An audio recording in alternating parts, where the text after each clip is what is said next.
Hello and welcome back to my channel. आज हम करने वाले हैं ML Agarwal class 9th ICSE board की हमारी ये बुक है एमएल अग्रवाल। इसका चैप्टर 16 एक्सरसाइज 16.1 का क्वेश्चन नंबर 3।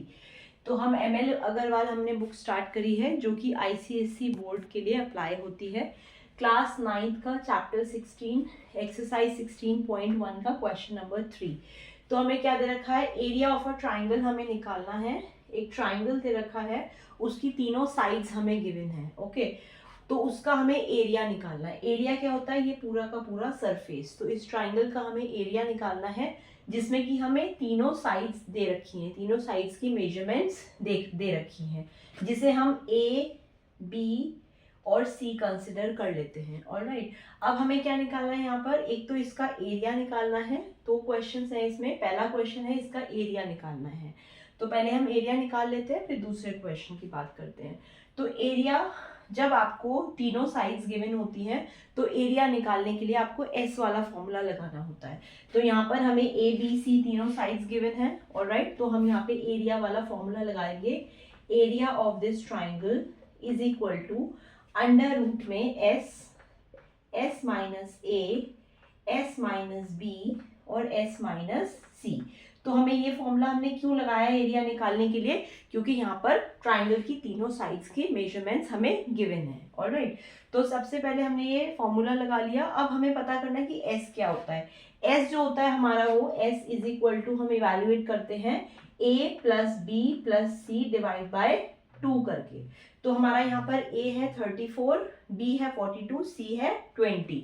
तो हम यहाँ पर क्या करेंगे, 34 प्लस बी है हमारा 42 plus c is 20 divide by 2। तो सबसे पहले हम s की वैल्यू निकाल लेते हैं। ये तीन जब हम ऐड करेंगे डिजिट्स 34, 42 और 20, तो ये आ गया हमारा 6, 3, 4, 5, 6, 7, 8, 9, 96 आ गया हमारा।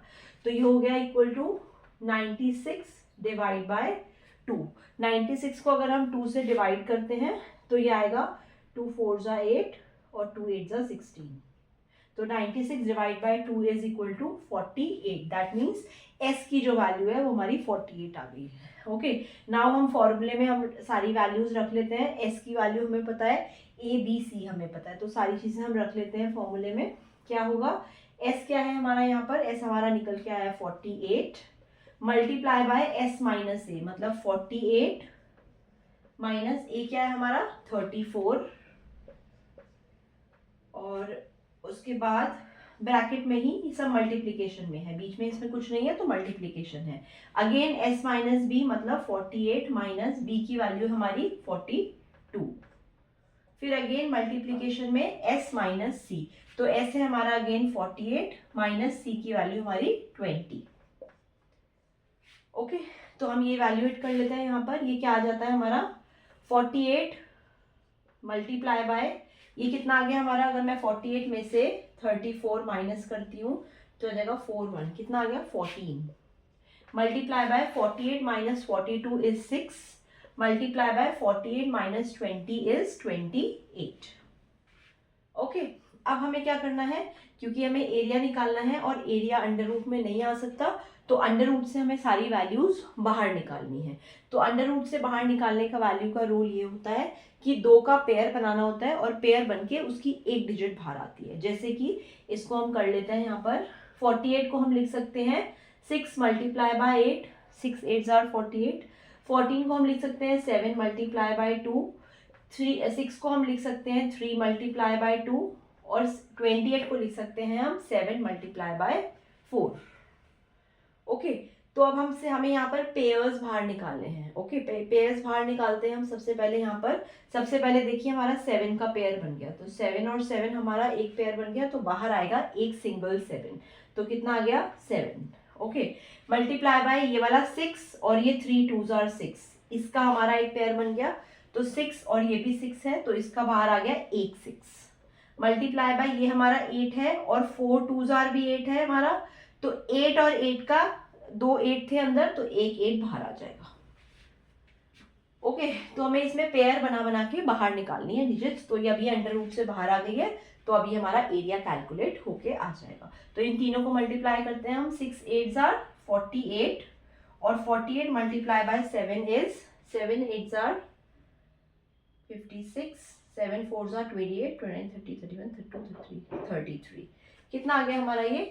हमारा ये आ गया 336 और हमारा जो यूनिट दे रखा है सेंटीमीटर, तो ये आंसर आएगा centimetre square. That means the area of this triangle is 336 centimetre square. Okay, तो ये हमारा आंसर आ जाता है पहले क्वेश्चन का।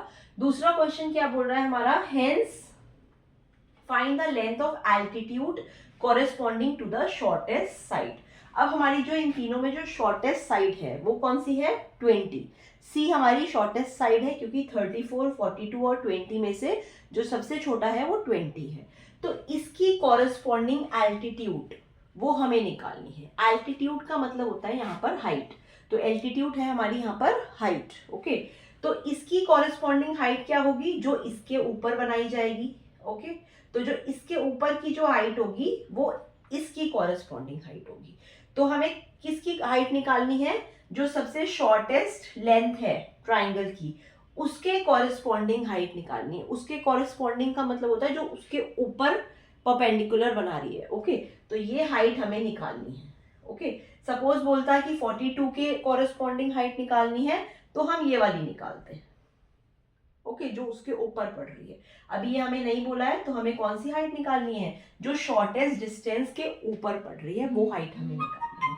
तो that means this is h और ये हमें फाइंड आउट करनी है।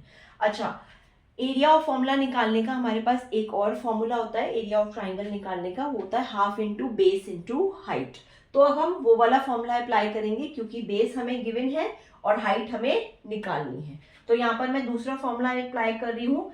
एरिया इज इक्वल टू होता है half into base into height.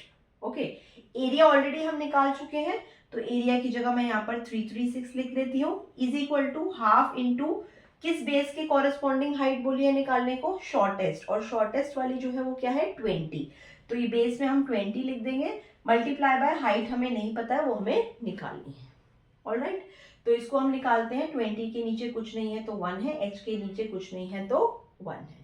तो अब यहाँ पे इसको मैं कट कर सकती हूँ। देखिए 2 1s are 2, 2 10s are 20। Okay, तो अब हमारा बचता है ये 336 is equal to 10 multiply by h। Okay, तो इसको अगर मैं स्वैप कर देती हूँ तो ये हो जाएगा 10 multiply by h is equal to 336। That means h की वैल्यू हमें निकालनी है। सिंपल इक्वेशन बन गई है। इधर ये h की वैल्यू के साथ 10 मल्टीप्लीकेशन में इधर जाके डिवाइड में होगा। दैट मीन्स h की वैल्यू कितनी आ जाएगी? 336 divide by 10 which is equal to 33.6। और किस में आएगा? क्योंकि यूनिट सेंटीमीटर में दिया है तो ये आंसर भी सेंटीमीटर में ही आएगा। दैट मीन्स जो सबसे शॉर्टेस्ट डिस्टेंस था 20, उसकी जो कॉरेस्पॉन्डिंग हाइट है वो हमारी निकल के आई है 33.6। तो जो भी हर एक बेस होगा, तो इसको यहाँ पर जब हम इसके कॉरेस्पॉन्डिंग हाइट ले रहे हैं तो उस केस में इसको हम बेस लेंगे और इसकी हाइट ये वाली होगी जो कि हमें क्वेश्चन में निकालनी थी। ऑलराइट, तो एरिया ऑफ ट्राइंगल निकालने के हमारे ये दो फॉर्मूलेज यूज होते हैं, पहला ये और दूसरा ये। अब डिपेंड करता है कौन सा फॉर्मूला आप लगाएंगे, वो डिपेंड करता है कि कौन सी वैल्यूज आपको गिवन है।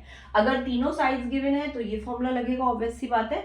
और अगर बेस और हाइट की वैल्यू गिवन है तो ये वाला फॉर्मूला लगेगा। इस क्वेश्चन में दोनों फॉर्मूलेज लगे हैं क्योंकि पहले पार्ट में हमें एरिया निकालना था और दूसरे पार्ट में हमें एक कोई बेस दे रखा था, उसके कॉरेस्पॉन्डिंग हाइट निकालनी थी। ऑलराइट, तो मैंने दोनों ही एरिया के फॉर्मूले ट्राइंगल के यहाँ पर अप्लाई करे हैं। Alright, so I hope this answer is clear. We are going to cover the whole ML Agarwal class 9th. So if you are interested to watch my videos, please subscribe to my channel, share with all your friends. Thank you so much.